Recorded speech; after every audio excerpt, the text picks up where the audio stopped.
展现家文界甲企业温暖的力量，艺术家蒋勋捐出100真钢筋来做义卖，由兴祥建设公司以60万的价小买落，同时合同文化艺术基金会嘛捐款60万，总共120万的善款，将全部投入灾区修复甲重建工作。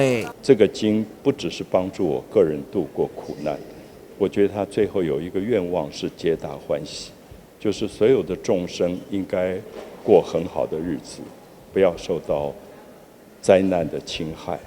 所以我也在上面加盖了皆大欢喜这个印章。在深耕台南的过程中，一定要支持这一次的灾后重建，希望呢可以支持蒋勋老师跟台南市政府来把大爱传出去。伫关键时刻以行动支持，希望会当抛砖引玉，让关键义卖更有意义。国和文化局特别举办关键仪式，市长黄伟綽亲自出席，以颁发感谢状来感谢。谢谢合同跟新雄一起努力来为灾民，真的让我非常谢谢。而且蒋老师书写的《金刚经》，这是让正则人心、安定人心很重要的。所以非常谢谢。这场跨界合作捐款，唔但体现艺术甲公益的连结，同时彰显企业对在地关怀责任。